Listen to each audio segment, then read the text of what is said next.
A very good morning to all the participants of this webinar. Welcome on behalf of the DTRTI Lucknow.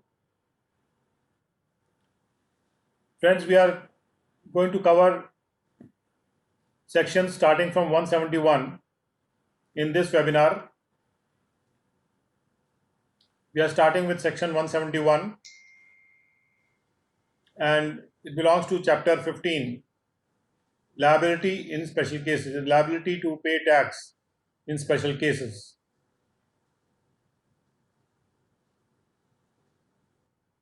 We strongly believe that by reading the Act, by reading the language of the Act and understanding the language of the Act is the only way you can master the methods of implementation of the Act, because that is the only way you understand the Act. No officer can ever pass a proper order unless he has actually gone through the provisions of the Act and have understood them. No inspector or TA can ever make a proper draft of any order if he has not understood the Act by reading and going through the language of the Act. Therefore, our effort is to bring you the language of the Act, to simplify it for you so that you may find it very, very convenient and very friendly to yourself. So we need you to be patient with us. We need you to be connected with us so that we can deliver the Act in an easy manner by simplifying it for you straight from the provisions of the Act. So we are starting with section 171. And as you are aware that these lectures are all recorded basically in Hindi language, because Hindi is a language which is widely spoken and understood in this country. But in case if anybody wants any explanation of any section to be done in English also, please let me know and we will do that. Because our ultimate goal, our ultimate aim is that our employees should be familiar with the Act, with its language, with its meaning, with all its interpretations, whether it be through the language of English or through Hindi language. And perhaps when you have a language being spoken by a person, maybe you have certain apps which can translate that language for you if you are following a regional language, because it is not possible for one person to be proficient in many regional languages. But of course,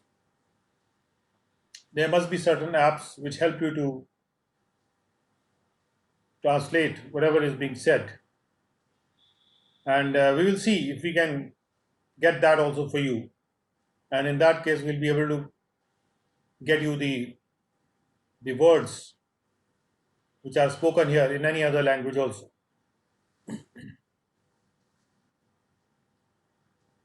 तो section 171 क्या कहता है? Section 171 बात कर रहा है कि जब ये जी पार्ट में है चैप्टर 15 के, और ये बात करता है पार्टीशन की, किसकी पार्टीशन की? हिंदू अनडिवाइडेड फैमिली, HUF के पार्टीशन की। जब हिंदू अनडिवाइडेड फैमिली का पार्टीशन हो जाता है तो असेसमेंट उसके बाद कैसे होता है? A Hindu family hitherto assessed as undivided, जिस हिंदू फैमिली को अब तक अनडिवाइडेड, अविभाजित के रूप में असेस किया गया था, shall be deemed for the purposes of this act to continue to be a Hindu undivided family. उसके लिए ये मान लिया जाएगा कि इस एक्ट के प्रावधानों के, इस एक्ट के पर्पसेस से कि वो अभी भी हिंदू अनडिवाइडेड फैमिली बनी हुई है, except where and insofar as a finding of partition has been given under this section in respect of the Hindu undivided family. सिवाय जब ऐसा हो या जहां ऐसा हो और जहां तक हो, एंड इन सो फार कि एक पार्टीशन का फाइंडिंग दी जाए इस सेक्शन के तहत, इस सेक्शन के तहत जो फाइंडिंग दी जाए पार्टीशन के बारे में कि पार्टीशन हो गया, जब तक ये फाइंडिंग नहीं दी जाती है इस सेक्शन के तहत, तब तक वो हिंदू अनडिवाइडेड फैमिली बनी रहेगी, will continue to be a Hindu undivided family इस एक्ट के पर्पज से। 171(2) where at the time of making an assessment under section 143 or 144 it is claimed by or on behalf of any member of a Hindu family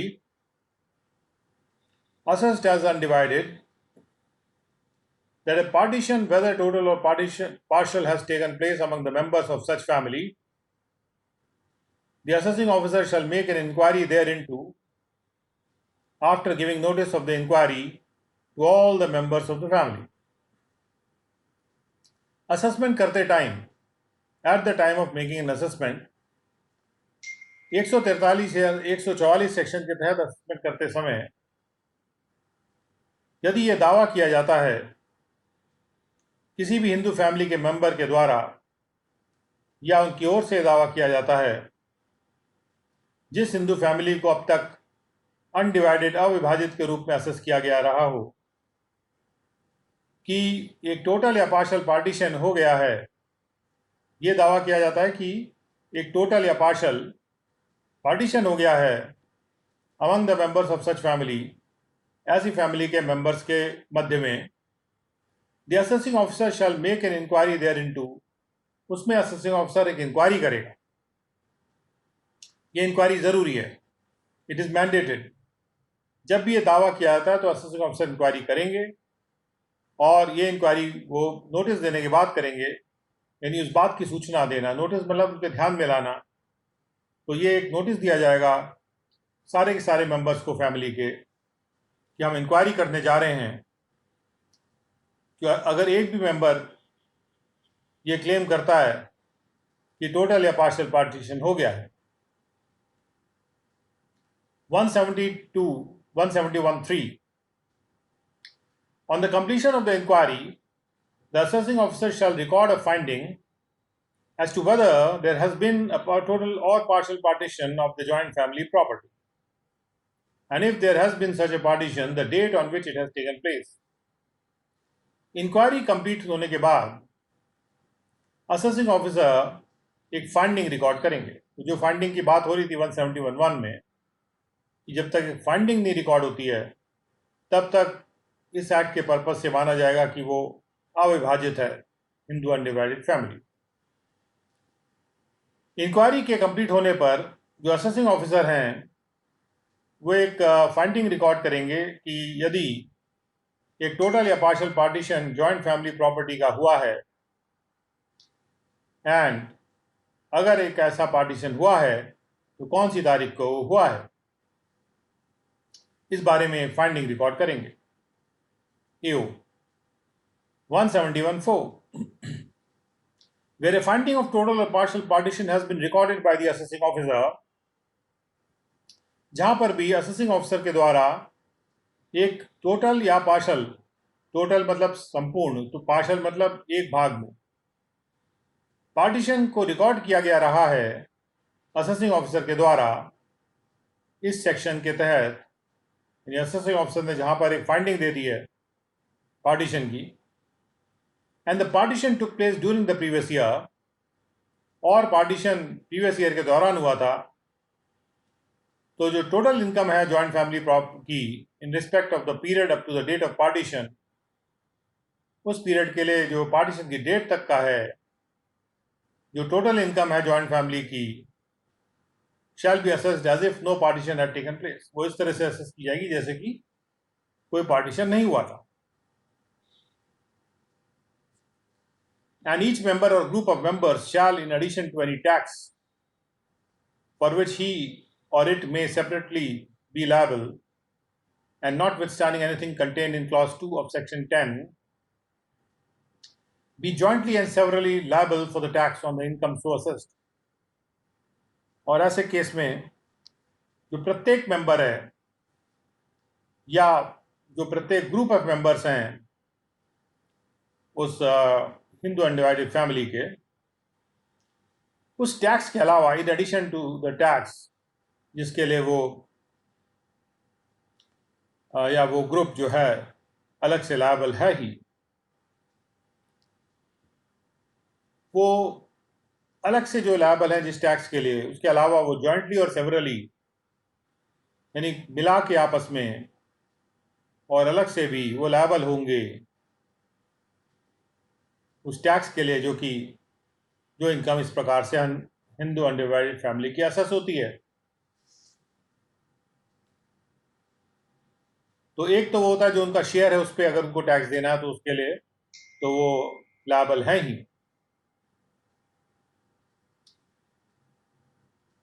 मतलब कोई भी tax जिसके लिए वो अलग से लायबल हो मेंबर्स,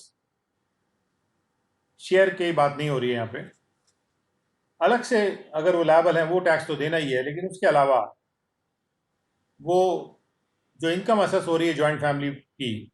उसके लिए वो जॉइंटली एंड सेवरली भी लायबल हैं, भले ही 10(2) में कुछ भी कहा गया हो। तो 10(2) में देख लेते हैं कि क्या कहा गया है।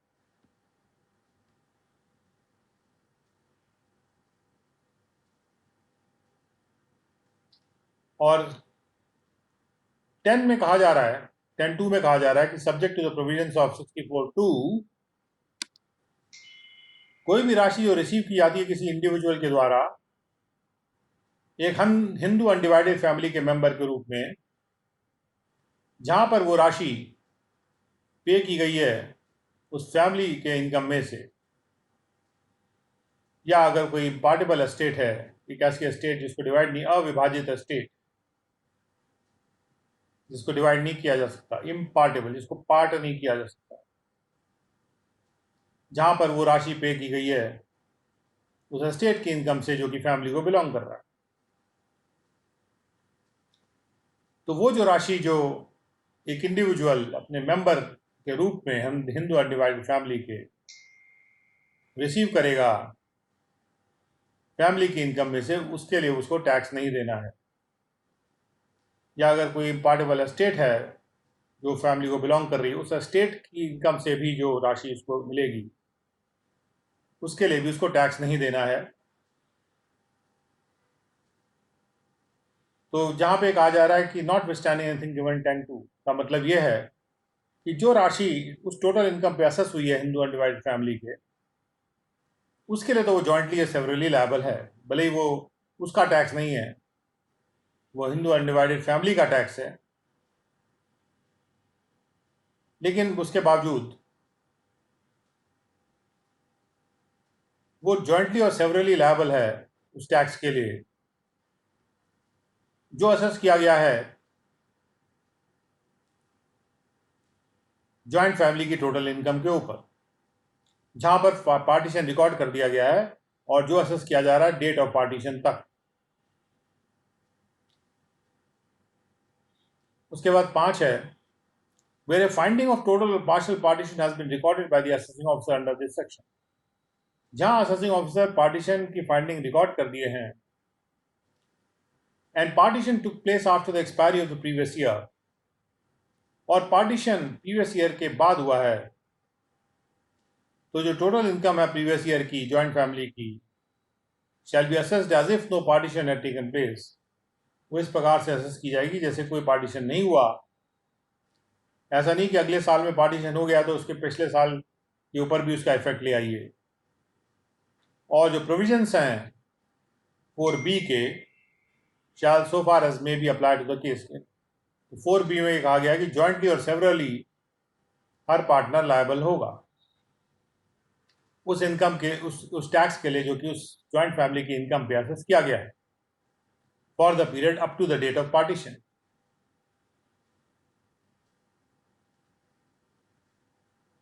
तो यानी प्रीवियस ईयर में पार्टीशन की डेट तक और उसके पिछले प्रीवियस ईयर में ऐसे ही असेसमेंट करना है जैसे कि वो पार्टीशन ना हुआ।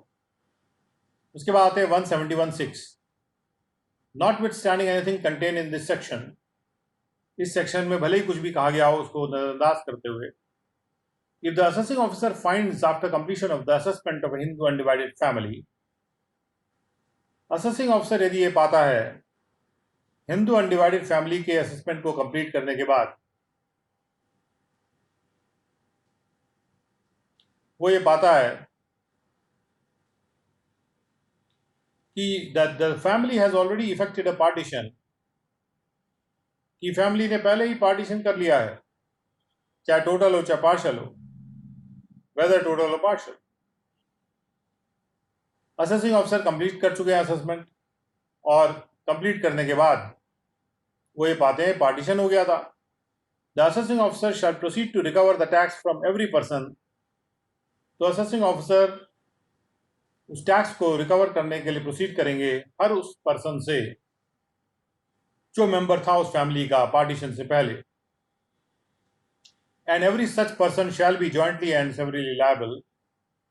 For the tax on the income so assessed. तो जो भी इनकम असेस की गई थी उस पर हर मेंबर जो है वो जॉइंटली और सेवरली लायबल होगा, भले ही पार्टीशन हो चुका है, लेकिन वो बात बाद में पता चली असेसिंग ऑफिसर को जब उसने असेसमेंट कर दिया। तो जब बाद में पता चलती है तो रिकवरी टैक्स की वो हर मेंबर से कर सकता है, जैसे कि वो जॉइंटली या सेवरली लायबल है। साथ में आ रहा है, for the purpose of this section the several liability of any member और group of members thereunder shall be computed according to the portion of the joint family property allotted to him or it at the partition, whether total or partial. यदि कोई भी member है joint family का या group of members हैं joint family के, उनकी जो अलग अलग लायबिलिटी है, सेवरल लायबिलिटी, वो ऐसे वो कंप्यूट की जाएगी उस पोर्शन के हिसाब से, अकॉर्डिंग उस पोर्शन के अनुसार जॉइंट फैमिली प्रॉपर्टी के जो उनको अलॉट किया गया रहा है या उसको अलॉट किया गया रहा है अगर वो ग्रुप ऑफ मेंबर्स है, चाहे वो पार्टीशन टोटल हो या पार्शल हो। जो भी पोर्शन जॉइंट फैमिली पार्टी का, जॉइंट फैमिली प्रॉपर्टी का उस मेंबर के पास को अलॉटेड है या उस ग्रुप ऑफ मेंबर्स को अलॉटेड है, उसके अनुसार उनकी जो सेवरल लायबिलिटी तय होगी। जॉइंट लायबिलिटी तो सबकी सम्मिलित लायबिलिटी है। सेवरल लायबिलिटी तय करने के लिए जो जॉइंट फैमिली प्रॉपर्टी में उनको अलॉटेड है पोर्शन, उस संबंध में सेवरल लायबिलिटी, अलग अलग लायबिलिटी है। उसके बाद आते हैं 171(8). The provisions of this section shall, so far as may be applied, in relation to the levy and collection of any penalty, interest, fine, or other sum, in respect of any period up to the date of the partition of a Hindu undivided family, as they apply in relation to the levy and collection of tax in respect of any such period. जो प्रावधान इस section के tax को collect करने के बारे में है, वही प्रावधान इस सेक्शन के पेनल्टी, इंटरेस्ट, फाइन या दूसरी राशि को कलेक्ट करने पर लगेंगे उस पीरियड के लिए जो पार्टीशन तक के समय का पीरियड है।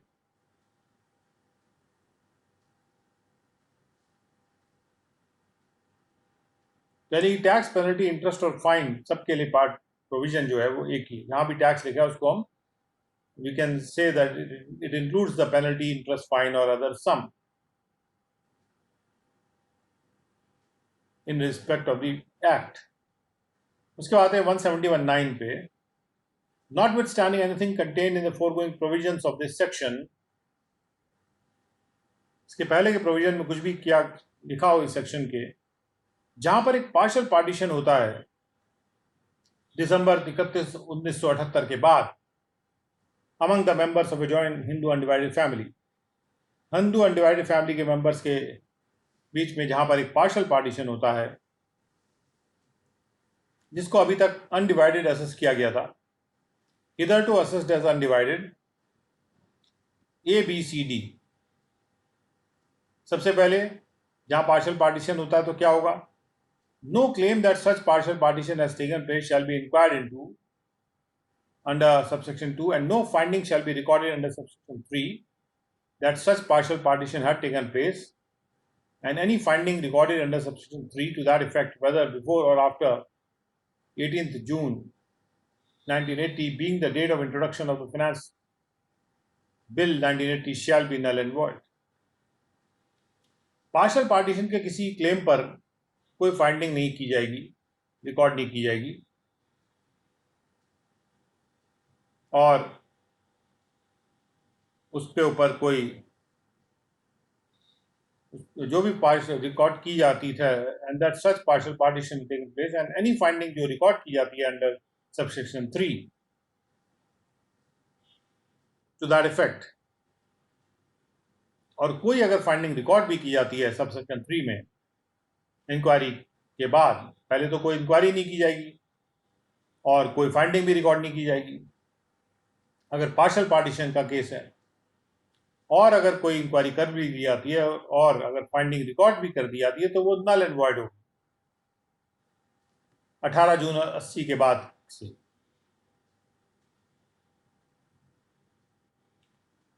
18 जून 1980 के बाद अगर कोई फाइंडिंग भी रिकॉर्ड कर दी जाती है वो भी नल एंड वॉइड होगी। 9B है, such family shall continue to be liable to be assessed under this act as if no such partial partition had taken place,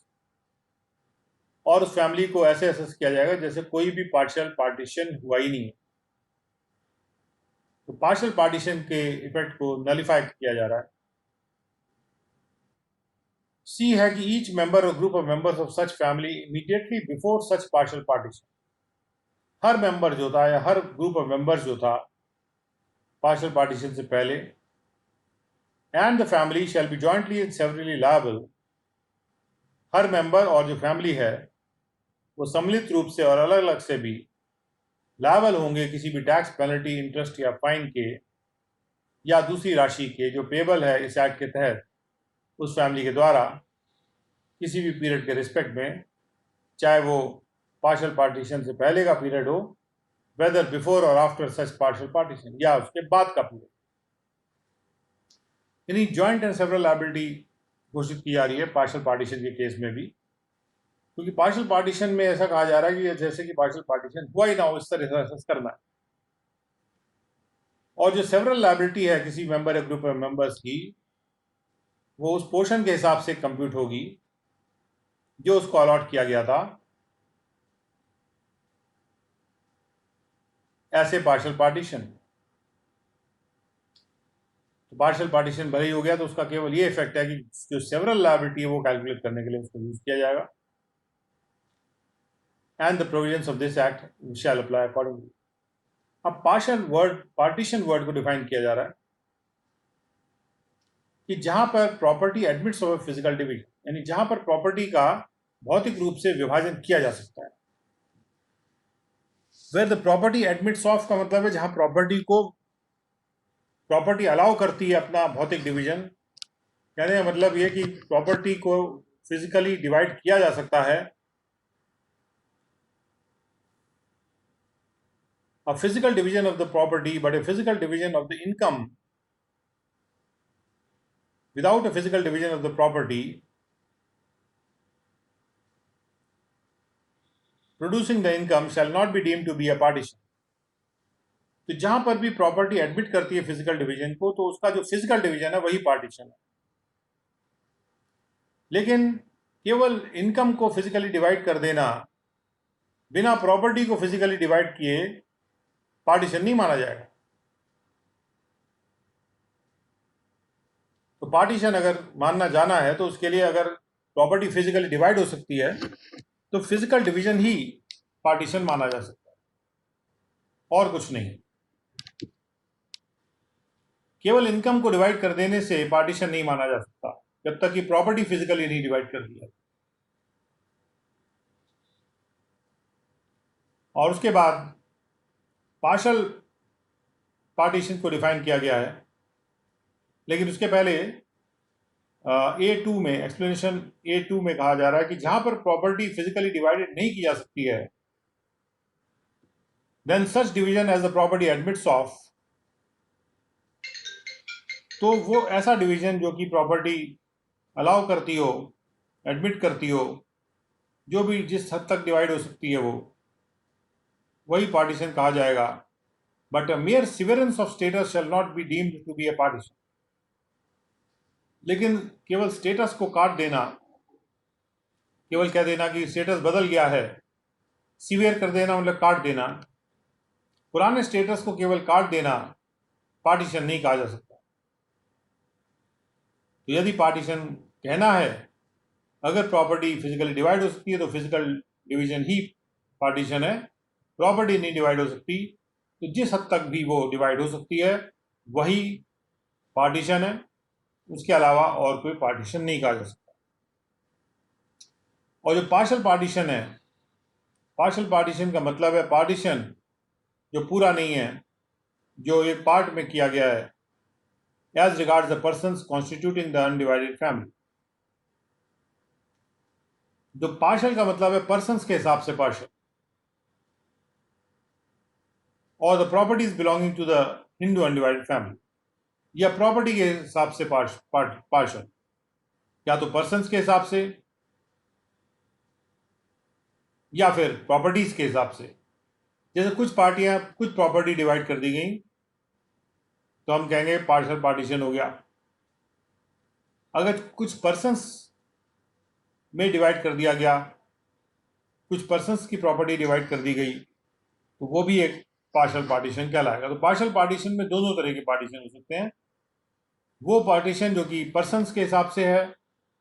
as regards the persons, और वो partition जो कि properties के हिसाब से है, वो दोनों ही पार्टीशन पार्शियल पार्टीशन कहलाएंगे. और इससे हमारा 171 खत्म हो गया section. We go on to the next section, and this is part H of the chapter. Profits of non-residents from occasional shipping business. Occasional मतलब जो कभी कभार होता है, जो रेगुलर बिजनेस नहीं है.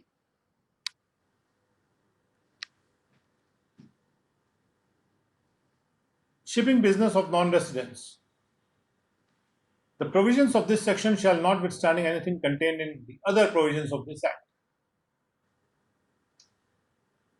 इस एक्ट के दूसरे प्रावधानों में भले ही कुछ भी लिखा हो, उसको नजरअंदाज करते हुए इस सेक्शन के जो प्रावधान है वो अप्लाई करेंगे. For the purpose of levy and recovery of tax, tax को लेवी और रिकवर करने के पर्पज से एक शिप के केस में, विच इज बिलोंगिंग टू और charter by a non resident, जिसको या तो नॉन रेसिडेंट ने चार्टर कर रखा या उसी का है ही, जो पैसेंजर ले आता है या मवेशियों को ले आता है, मेल को ले आता है या गुड्स को ले आता है, जो ऐसे पोर्ट से शिप होते हैं, शिप में चढ़ाए जाते हैं, मतलब शिप डेट पोर्ट का मतलब है जो शिप में गुड्स चढ़ाए जाते हैं इंडिया में किसी पोर्ट पे. यही एक व्यक्ति जो कि नॉन रेजिडेंट है, उसने शिप को चार्टर किया या शिप को खरीदा, और वो शिप सब तरह का सामान ले आता है, पैसेंजर, लाइफ स्टॉक, मेल या गुड्स, और इंडिया में उस सामान को वो शिप करता है. शिप करता है का मतलब या तो उठाएगा वहां या डिलीवर करेगा.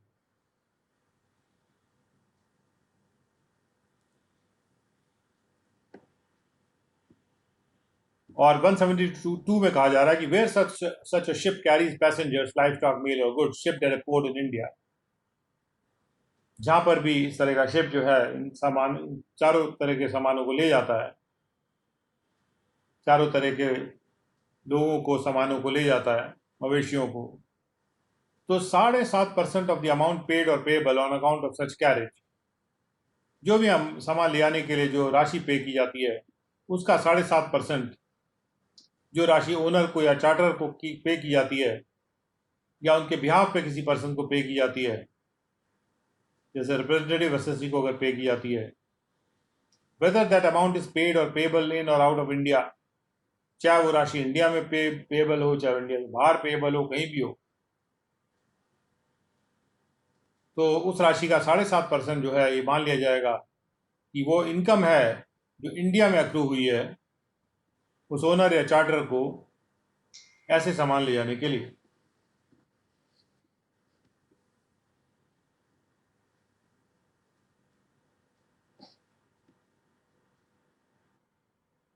और 172(3 है, before the departure from any port in India of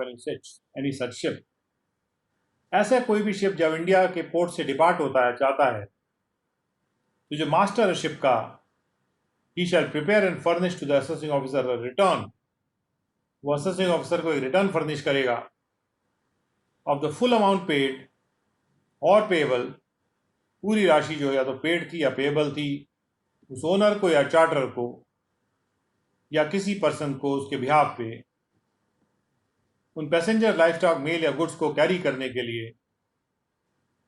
जो उस पोर्ट से शिप हुए हैं। शिप एट दैट पोर्ट, यानी उस पोर्ट पे चढ़ाए गए शिप में कहीं और ले आने के लिए। तो जो भी चढ़ाएगा वही उसका पेमेंट करता है। तो अगर शिप इंडिया में है और इंडिया में चढ़ाए जा रहे हैं, तो इंडिया में कोई व्यक्ति वो शिप उसके सामान को कहीं और पहुंचाना चाहता है, और चूंकि वो इंडिया में चढ़ाया जा रहा है सामान, उससे जो भी इनकम हो रही है उसके ले जाने से, वो इनकम जो है वो अक्रू इंडिया में होती हुई मानी जाएगी।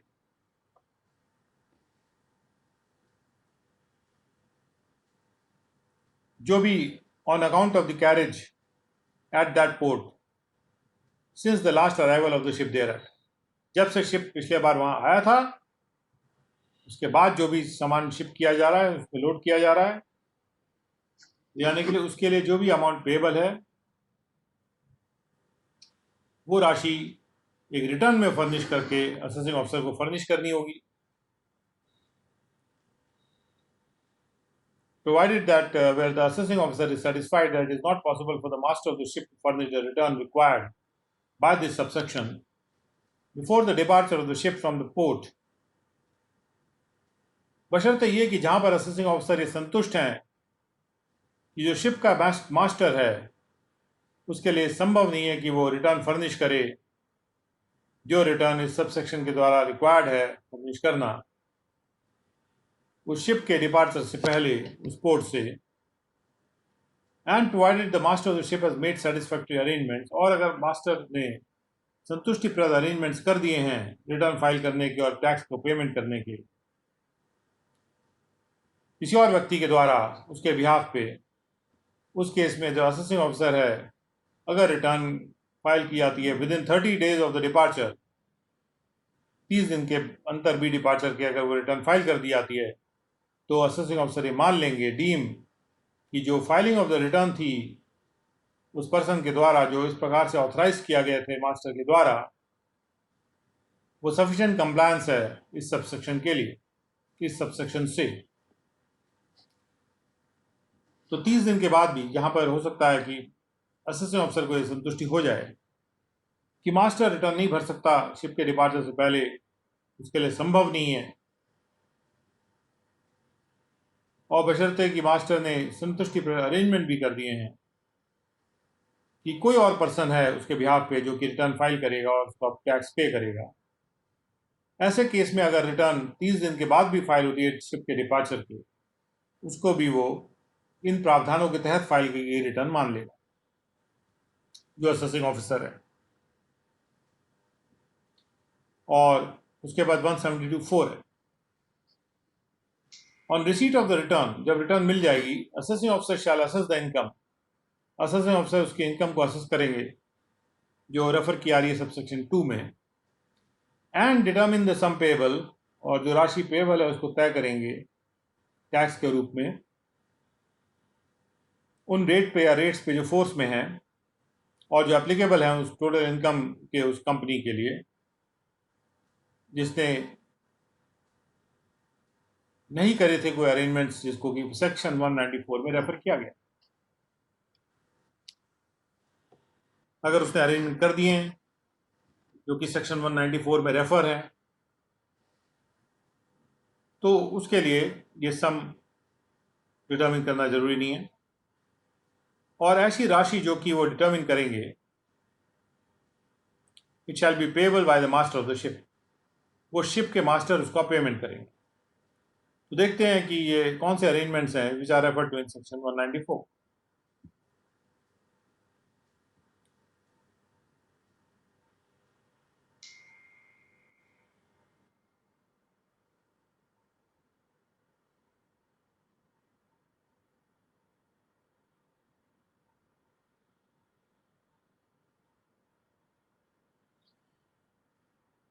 194 टॉक्स अबाउट डिविडेंड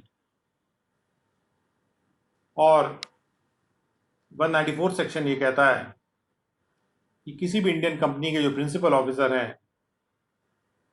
या जो कंपनी है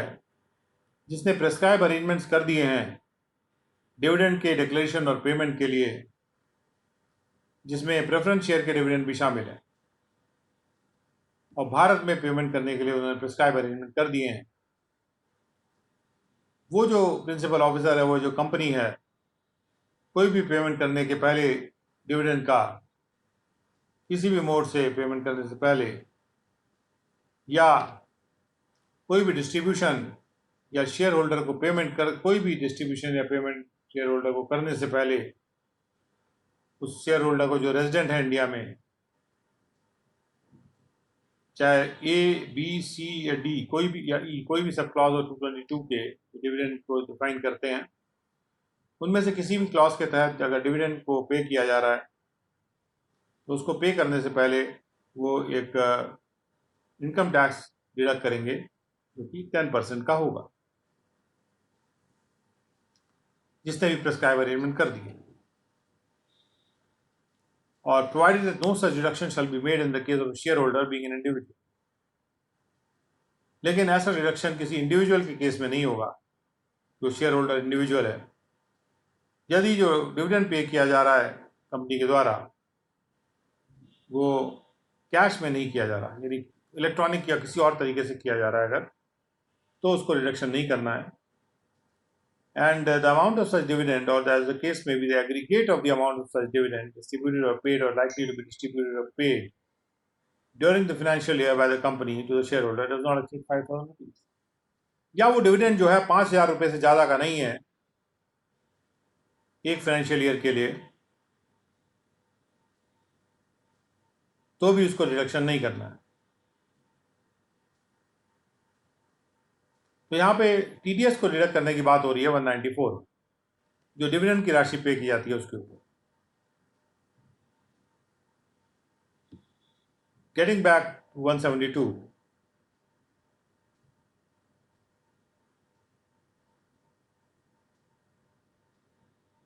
और 172(4) में कहा जा रहा है कि जब वो रिटर्न रिसीव हो जाएगी असेसिंग ऑफिसर को, जो रिटर्न भरी जानी है मास्टर ऑफ द शिप के द्वारा कि कौन सा माल चढ़ा है, उस पर कितना राशि पेएबल है, तो रिटर्न प्राप्त होते ही असेसिंग ऑफिसर क्या करेंगे, उसकी इनकम को असेस करेंगे और सम पेएबल को डिटरमिन कर देंगे कैश के रूप में रेट्स इन फोर्स पर, और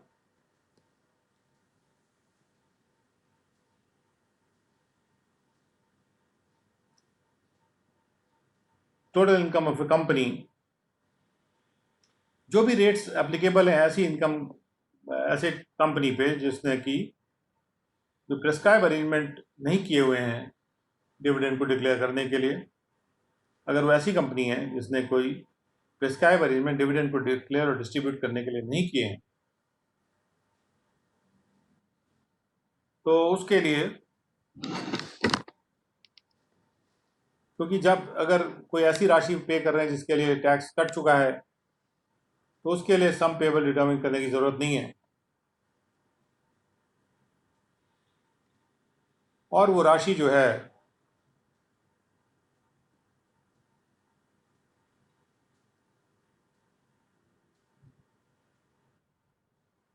such sum shall be payable by the master of the ship. Actually, what I feel is that यहाँ जो प्रेस्क्राइब अरेंजमेंट की बात की है, अरेंजमेंट्स की जो बात की जा रही है, प्रेस्क्राइब अरेंजमेंट्स की बात नहीं की जा रही। जो अरेंजमेंट्स की बात की जा रही है that is coming from subsection 3। तो इसलिए इसको एक बार दोबारा से देख लेते हैं। There seems to be some error here. ये जो सेटिस्फैक्ट्री अरेंजमेंट की बात यहाँ की जा रही है प्रोवाइजो में, यही वो अरेंजमेंट्स है जो यहाँ पे रेफर किए जा रहे हैं। तो यहाँ पे लिखना चाहिए था refer to in the proviso of subsection 3, क्योंकि 3 के प्रोवाइजो में कहा जा रहा है कि जहाँ असेसिंग ऑफिसर ये सेटिस्फाइड है कि ये पॉसिबल नहीं है मास्टर ऑफ शिप के लिए कि रिटर्न फर्निश कर दे, डिपार्चर से पहले पोर्ट से, बंदरगाह से, और बशर्ते कि जो मास्टर शिप है उसने कर दिए हैं, उसने सेटिस्फैक्ट्री अरेंजमेंट्स कर दिए हैं. Master ship has made the satisfactory arrangement for filing of the return and the payment of tax by any other person on his behalf. तो जो असेसिंग ऑफिसर है, अगर रिटर्न फाइल कर दी गई है विद इन 30 डेज, उसको भी एक रेगुलर रिटर्न मान लेंगे. और रिटर्न को प्राप्त करने के बाद असेसिंग ऑफिसर उनकी इनकम को असेस करेंगे. Income refer to in subsection 2, तो वो शिप की जो इनकम है उसको रेफर करेंगे.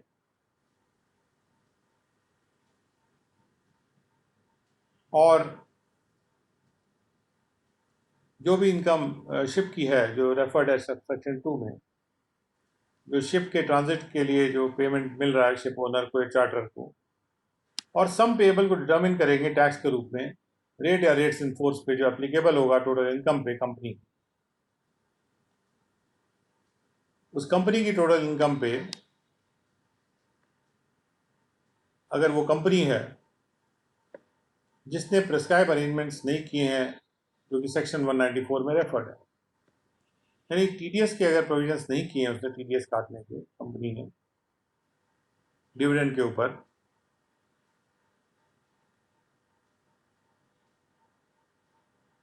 तब तो वो जो है assessing officer can determine the sum payable here, और वो राशि शिप के मास्टर के द्वारा पे की जाएगी.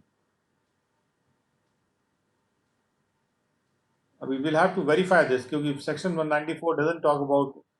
Any payments of the ship, so may be the section is wrongly mentioned है, उसको भी देखेंगे. 4A,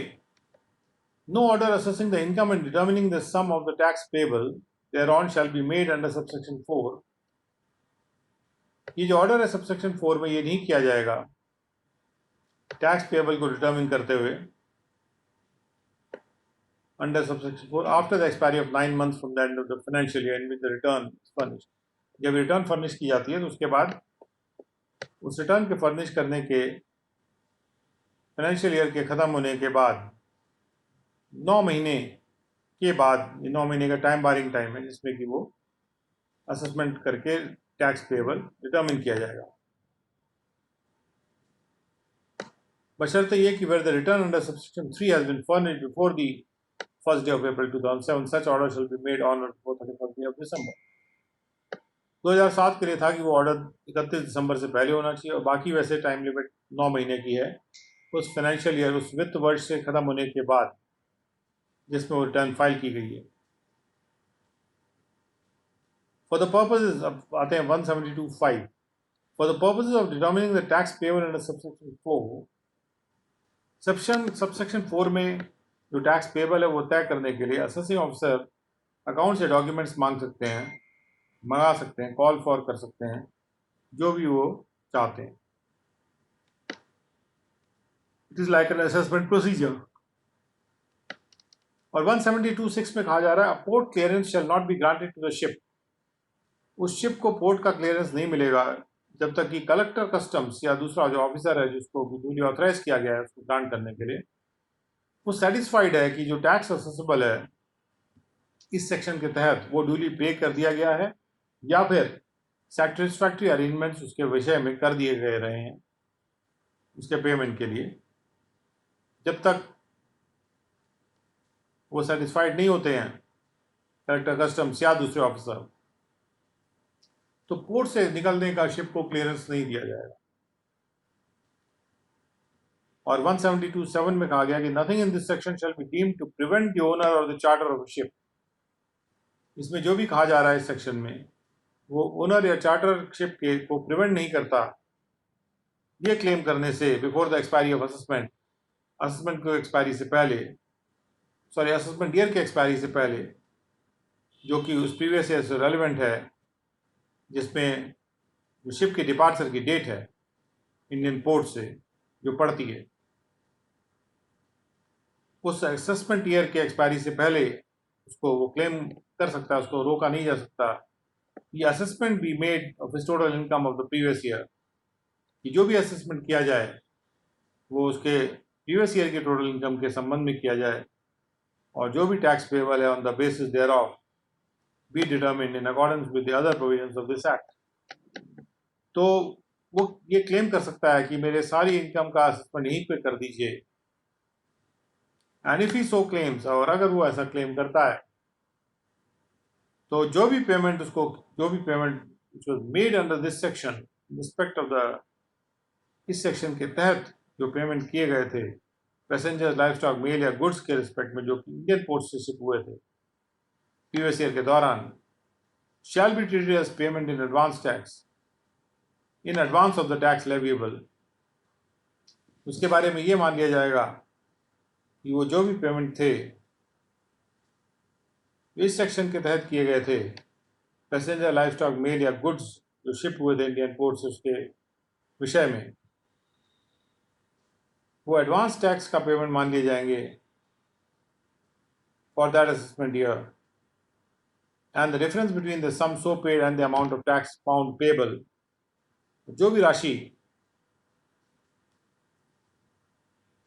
पेबल मानी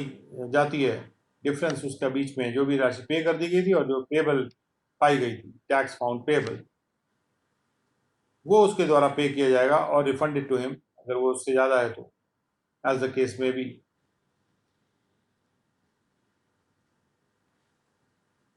तो अगर वो ये दावा करता है कि मेरा पूरा असेसमेंट एक ही जगह पे कर दिया जाए तो कोई भी पेमेंट, तो अगर पूरा असेसमेंट का दावा कर रहा है तो कोई भी राशि को एडवांस टैक्स का भी पेमेंट हो सकती है। कोई राशि जो कि इसका payment passenger, livestock, mail या गुड्स के रिस्पेक्ट में किया गया है जो इंडियन पोर्ट से शिप हुई थी ड्यूरिंग दैट प्रीवियस ईयर, वो राशि मान ली जाएगी कि वो एडवांस टैक्स का पेमेंट है, जो एडवांस टैक्स लेविएबल था उस असेसमेंट ईयर के लिए।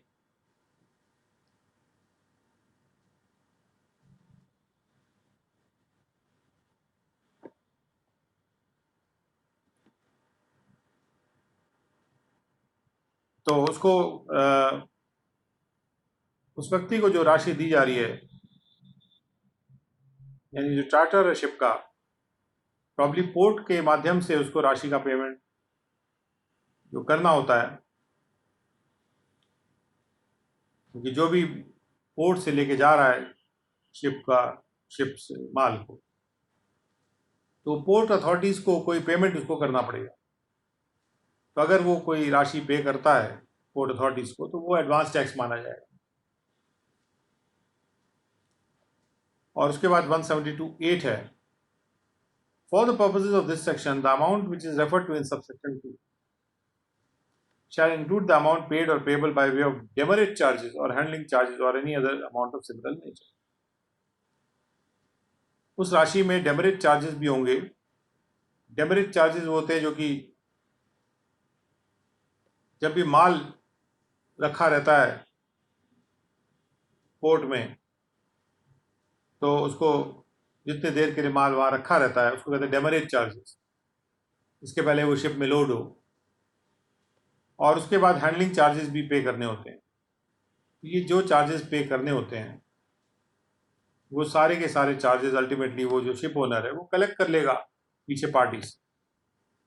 और वहाँ पोर्ट में वो पेमेंट करेगा, अपना पेमेंट करेगा। तो पोर्ट अथॉरिटीज को वहाँ जब भी वो कुछ पेमेंट कर रहा है तो वो एडवांस टैक्स के रूप में मान लिया जाएगा।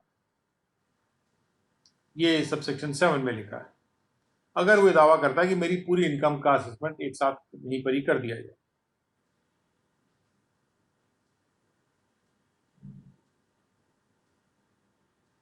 और 173 में जाते हैं। इसके बाद 173 सेक्शन कहता है कि recovery of tax in respect of non residents from his assets without prejudice to the provisions of subsection 1 of 161 और of 167। जहां पर भी कोई पर्सन है जो एंटाइटल्ड है to the income referred to in clause 1(1) of 9, यानी ऐसी इनकम जो अक्रू अराइज होती है इंडिया में, कोई पर्सन एंटाइटल्ड है उस इनकम के लिए और वह पर्सन अगर नॉन रेजिडेंट है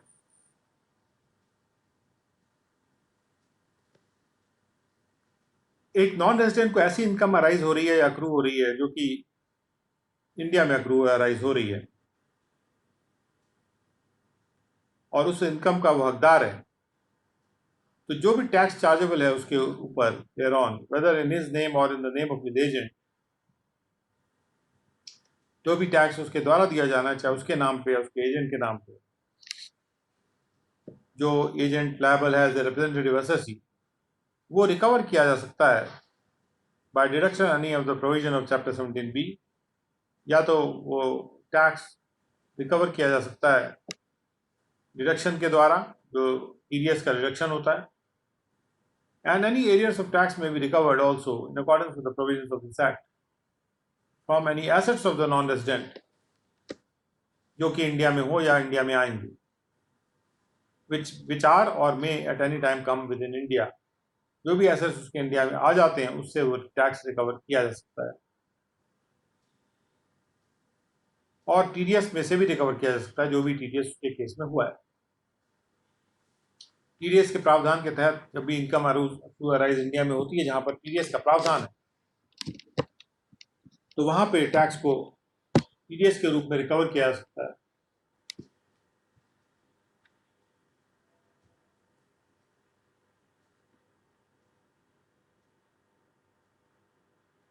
और उसके अलावा जो प्रोविजंस है एक्ट के उसके तहत भी रिकवरी की जा सकती है किसी भी ऐसे एसेट से जो नॉन रेजिडेंट का एसेट इंडिया में है या इंडिया में आएगा। और 174 है, ये पार्ट जे है इसका चैप्टर 15 का, और यहाँ पे assessment of persons living India. Notwithstanding anything contained in section 4, when it appears to the assessing officer,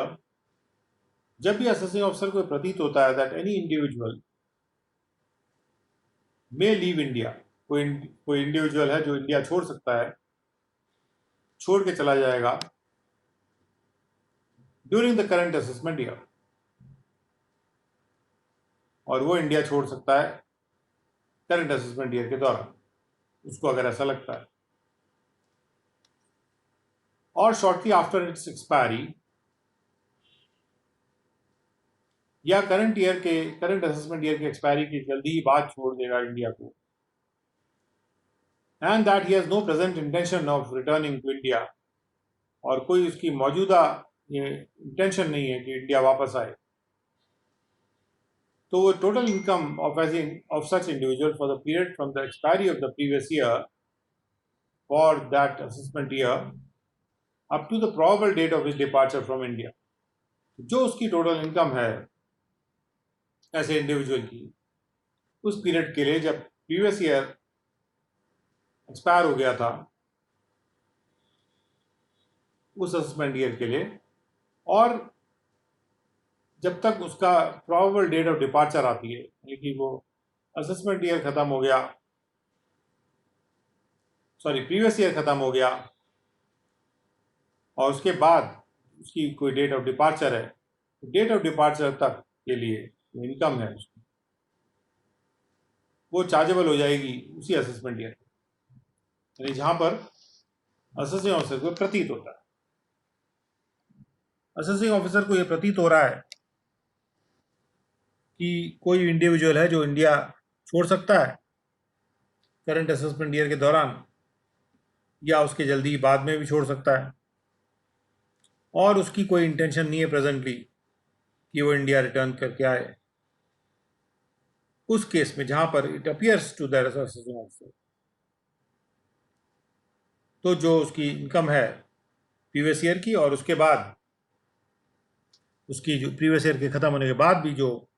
उसकी जो प्रोबेबल डेट ऑफ डिपार्चर है तब तक की जो इनकम है वो उसी असेसमेंट ईयर में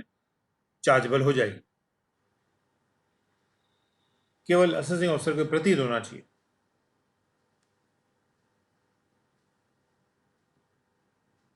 वन 174(2), और ये बात क्लियर करनी पड़ेगी कि कोई बात जब प्रतीत होती है तो इसका मतलब कि वो प्रत्यक्ष होती है, कोई बात अपीयर कर रही है मतलब it is very very visible, very clear, very obvious, तो इसके लिए सफिशिएंट और पर्याप्त मटेरियल होना चाहिए, इस बात का सबूत होना चाहिए कि उसका कोई इंटेंशन नहीं है इंडिया वापस आने।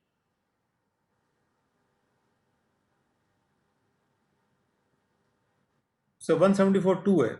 the total income of each completed previous year or part of any previous year included in such period shall be chargeable to tax. जो भी टोटल इनकम है हर कंप्लीटेड प्रीवियस ईयर की या प्रीवियस ईयर के part की जो कि ऐसे पीरियड में इंक्लूडेड है,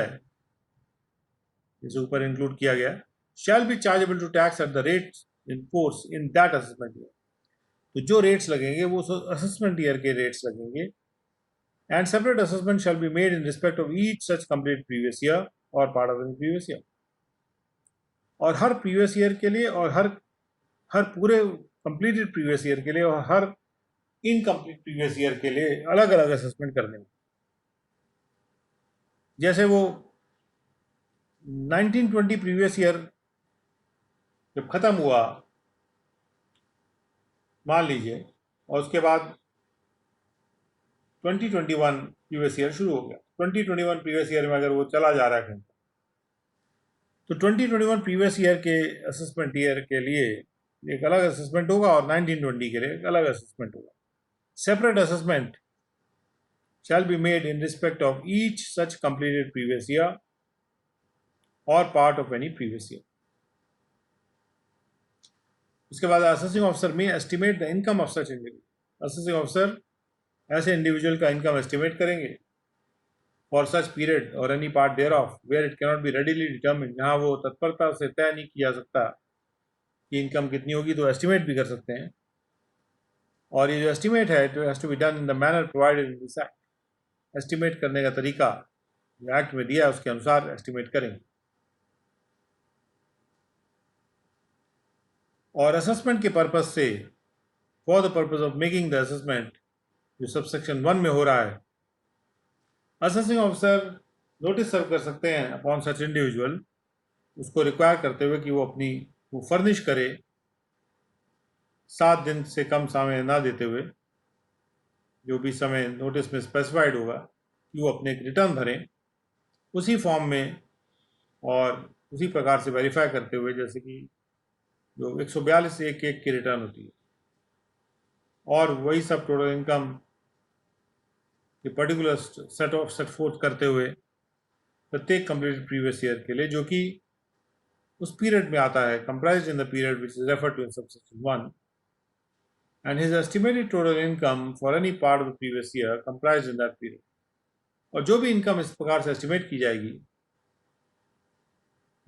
for any part of the previous year,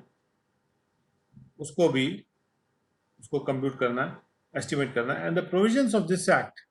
so far as may be and subject to the provisions of this section apply as if the notice were a notice issued under 142(11). और इस act के प्रावधान उसी तरह से लगेंगे जैसे कि वो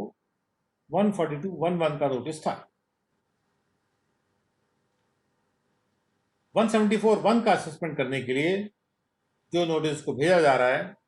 7 दिन से ज़्यादा का समय देते हुए, और उससे कहा जा रहा है कि उसी फॉर्म और उसी प्रकार से वेरीफाई करते हुए जैसे कि रिटर्न होती है 142(11) के तहत जो फाइल होती है, और वही उसकी टोटल इनकम के पर्टिकुलर सेट फोर्थ करते हुए वो हर प्रीवियस ईयर के लिए रिटर्न भरे और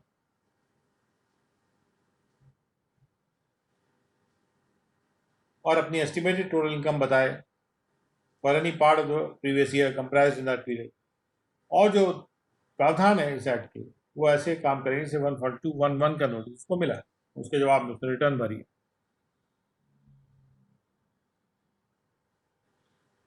तो यहाँ पे असेसमेंट करने के पर्पज से नोटिस दिया जा रहा है, तो उसके बाद फिर असेसमेंट उसका किया जा सकता है, हालांकि ये कंपल्सरी नहीं है।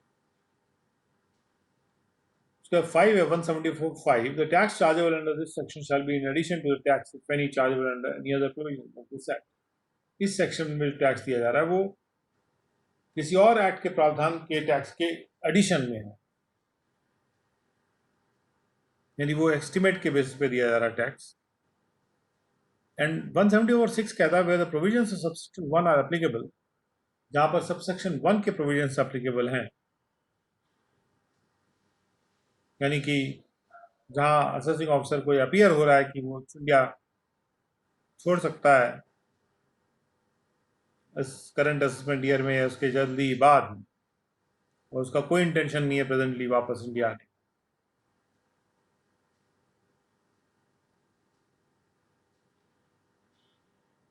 तो जो उसके बाद 175 भी कहता है कि the tax which is chargeable under this section shall be in addition to the tax any chargeable any other. जैसे मैंने बताया आपको, यहाँ जो टैक्स चार्ज हो रहा है वो किसी और एक्ट के प्रावधान के एडिशन में,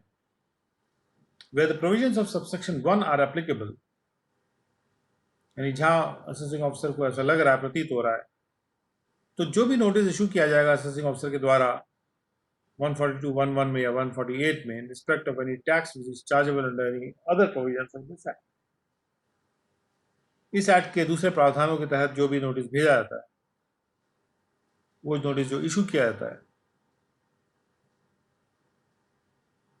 may notwithstanding anything contained in clause 1 of 142, 148 as the case may be, require the furnishing of the return। कोई भी नोटिस जो भेजा जा रहा है एओ के द्वारा 142(1)(1) में या 148 में, ऐसे इनकम के रिस्पेक्ट में, ऐसे टैक्स चार्जेबल के रिस्पेक्ट में, इस एक्ट के प्रावधानों के तहत वो जरूरी कर सकते हैं कि रिटर्न भरी जाए, may require the furnishing of the return by such individual within such period not being less than 7 days as the assessing officer may think proper। तो जहां पर भी नोटिस भेजा जा रहा है,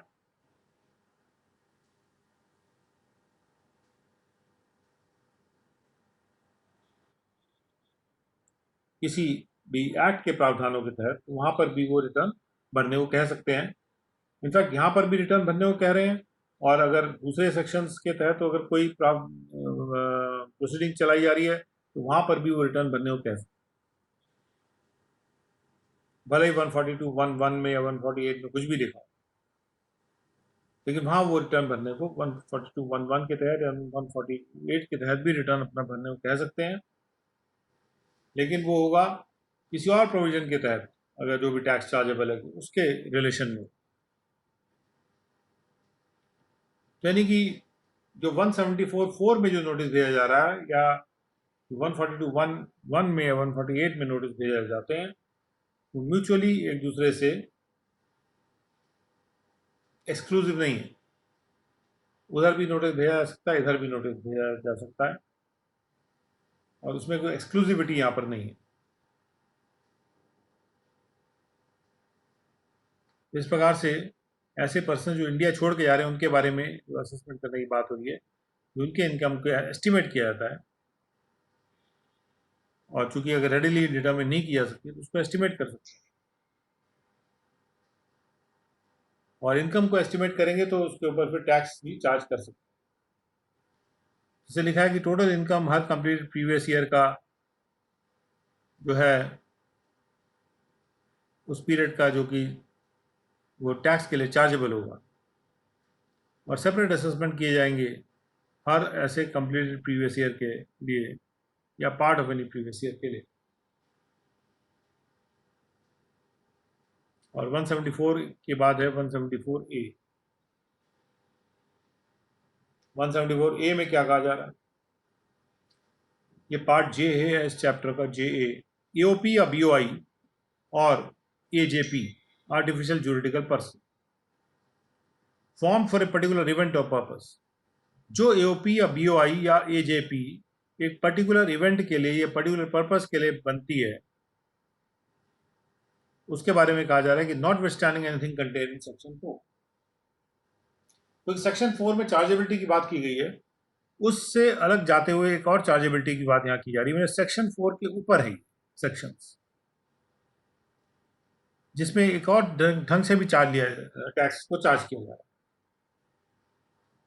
जैसे पर्सन इंडिया छोड़ने के चला जाएगा, अगर ये अप्रिहेंशन हो रही है, if it is appearing, apprehension भी नहीं. Notwithstanding anything contained in section 4, where it appears to the assessing officer that any AOP, VOI और AJP जो बनी थी या एस्टैब्लिश हुई थी या इंकॉर्पोरेट हुई थी एक पर्टिकुलर इवेंट या पर्पस से, और संभावना ये कि वो डिसॉल्व कर दी जाएगी असेसमेंट ईयर में ही, जिसमें इस असेसमेंट ईयर में वो जो एओपी या बीओआई या एजेपी है वो बनी थी उसी साल में, it is likely to be dissolved in the same assessment year जिसमें वो बनी थी और एस्टैब्लिश हुई थी या इनकॉर्पोरेट हुई थी, या उसके तुरंत बाद ही और immediately after such assessment year. तो ऐसे केस में the total income of such AOP या बीओआई और एजेपी, उस पीरियड की इनकम, उस पीरियड की total income for the period from the expiry of the previous year खत्म होने के बाद के लिए जो टोटल इनकम है up to the date of its dissolution, जब तक वो डिसॉल्व होती है उस डेट तक के लिए, that income shall be chargeable to tax in that assessment year. उस असेसमेंट ईयर के बाद की इनकम भी उसी असेसमेंट ईयर में चार्ज हो जाएगी. और 174 के 2 से लेके 6 तक के जो प्रावधान है वो अप्लाई करेंगे किसी भी प्रोसीडिंग पे. Apply to any proceeding in the case of any such person, या से कोई भी केस में जो प्रोसीडिंग होती है उसमें अप्लाई करेंगे as they apply in the case of person living in. 174 में पर्सन लिविंग इंडिया की बात की जा रही है, उसी तरह से प्रावधान 174 से के 2 से लेकर 6 तक के प्रावधानों को यहाँ पे इंपोर्ट किया जा रहा है.